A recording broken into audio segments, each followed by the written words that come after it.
அன்பானவர்களே, அன்பு வணக்கங்கள். உன்னை நீ அறியாதவரை உன்னை நீ உயர்த்திக் கொள்ளவே முடியாது. பல ஆயிரம் ஆண்டுகளுக்கு முன்னால் உலக தத்துவ மாமேதை சாக்ரட்டிஸ் கூறிய ஒரே ஒரு தாரக மந்திரம், ஒரே ஒரு வார்த்தை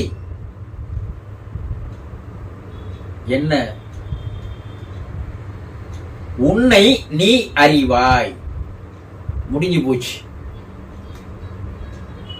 அந்த வார்த்தை சிறிதாக இருந்தாலும் அதனுடைய அர்த்தம் இருக்கிறது பாருங்க, அது மாபெரும் அளவு உடையது. உன்னை நீ அறிந்து கொள். உன்னை நீ அறிந்து கொள்ளாதவரை உன்னை நீ உயர்த்தி கொள்ளவே முடியாது என்பதுதான். இந்த உலகம் தோன்றியது ஏதோ ஒரு மாபெரும் சக்தி, மாபெரும் ஆற்றல். அதை தத்துவ ஞானி வேதாத்திரி மகரிஷி அவர்கள் என்ன சொல்லுவாங்கன்னா, ஒரு மாபெரும் காந்த விசை, காந்த ஆற்றல், அதுதான் இந்த உலகத்தை தோற்றுவித்தது. அதுதான் இந்த உலகத்தை தோற்றுவித்ததோடு பஞ்சபூதங்களையும் தோற்றுவித்தது. அதோடு உலகில் இருக்கின்ற எல்லா உயிரினங்களையும் தோற்றுவித்ததும் அதுதான். தாவரம் முதல் மனிதன் வரை அனைத்தையும் தோற்றுவித்தது அந்த சக்தியே. அது தோற்றுவித்தது இல்லாமல் அனைத்து உயிரினங்களிலும் ஜீவராசிகளிலும் இரண்டர் கலந்து உள்ளே இருந்து அந்த உயிரினங்களை இயக்கிக் கொண்டிருக்கிறது. இதைதான் மெஞ்ஞானமும் என்று சொல்லுகிறது. அந்த மாபெரும் சக்தியை, மாபெரும் ஆற்றலைத்தான் நம்முடைய முன்னோர்கள், ரிஷிகள், முனிவர்கள், சித்தர்கள், யோகிகள், அவதாரங்கள் எல்லாம் அந்த சக்தியைத்தான் இறைவன், ஆண்டவன், கடவுள், தெய்வம், பரம்பொருள், பரமபிதா என்று பல பெயரை வைத்து அழைத்தார்கள்.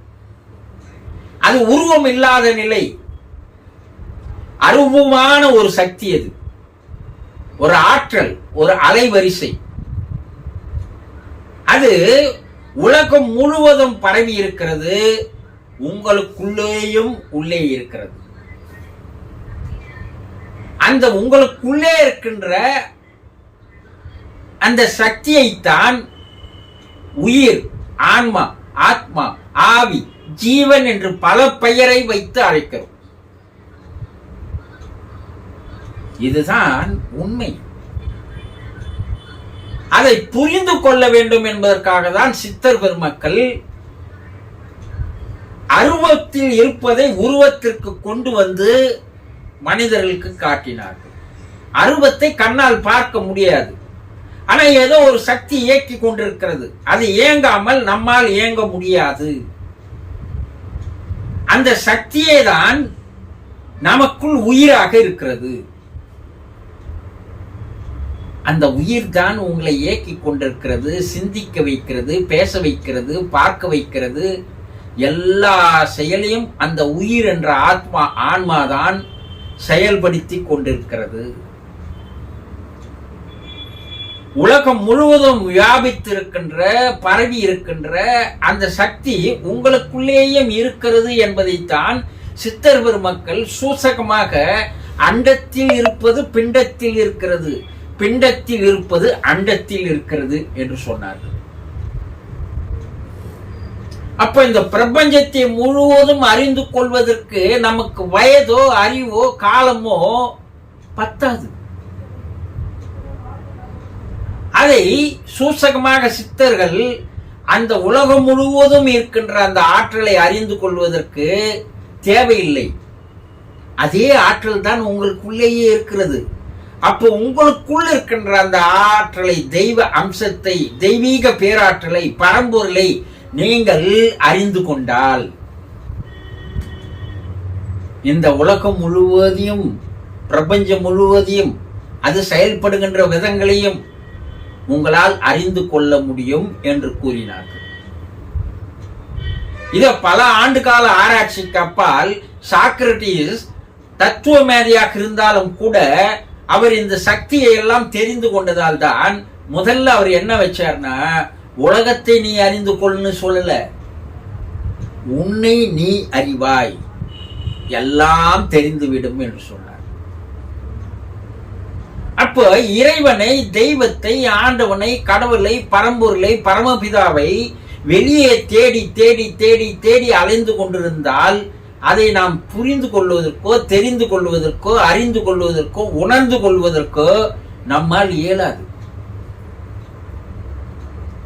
இதை சித்தர்கள் படிப்படியாக உருவத்தில் கொண்டு வந்து அதை ஆலயங்கள் அமைத்து அதில் பல்வேறு தன்மைகளை வைத்து அதை தெரிந்து கொள்வதற்கு, உணர்ந்து கொள்வதற்கு தான் பல படிநிலைகளை மக்களுடைய அறிவுக்கு தகுந்தாற் போல் வைத்தார்கள்.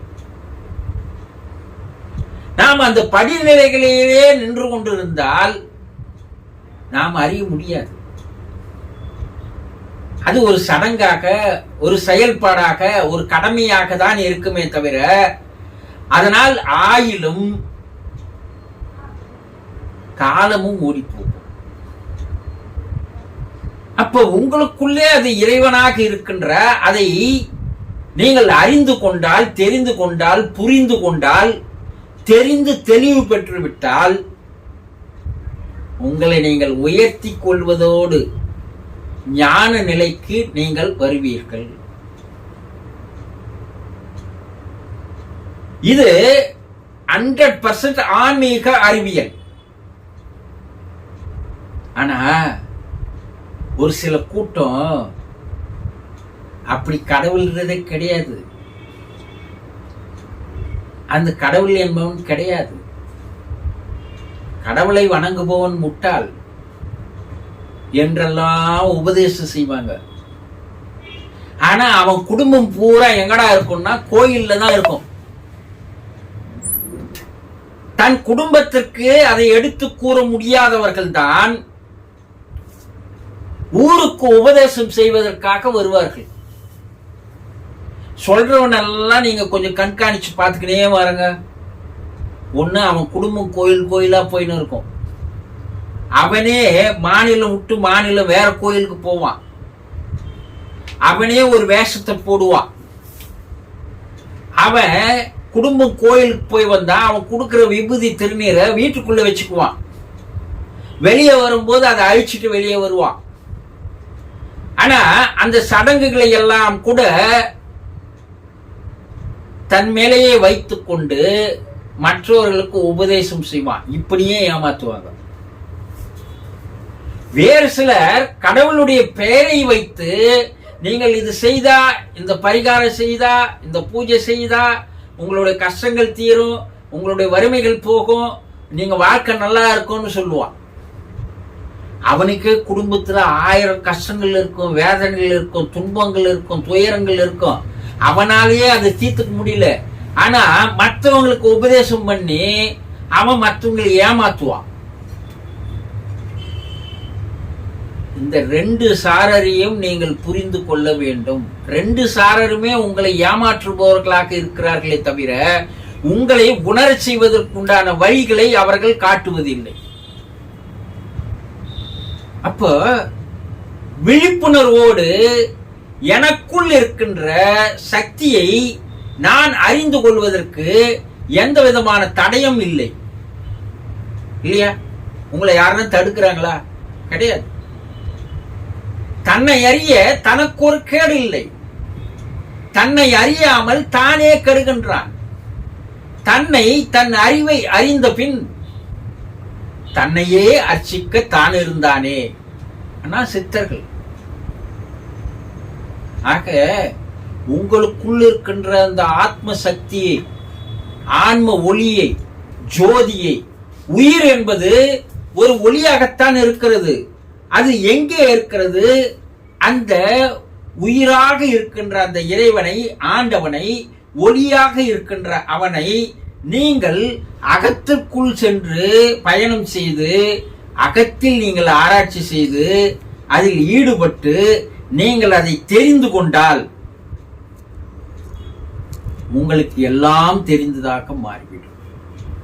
ஆகவே உங்களை அறிந்து கொள்வதற்கு முதலில் நீங்கள் முயற்சி செய்யுங்கள், ஆர்வம் காட்டுங்கள், அக்கறை காட்டுங்கள். எவன் எதை சொல்றதே நீங்க கேட்காதீங்க. அவங்க உங்களை மயக்கி உங்களுடைய வழி பாதையை திருப்பி விடுவார்கள். அதனால் உங்களால் வாழ்வில் உயர முடியாது. சொல்பவன் எல்லாம் உங்களை வாழ்க்கையில் உயர்த்துவன் கிடையாது. ஆக உனக்குள் இருக்கின்ற அந்த ஜோதியை தரிசனம் செய்ய நீங்கள் ஆர்வம் காட்டுங்கள். புரிந்து கொண்டீர்களா? சந்தோஷம்.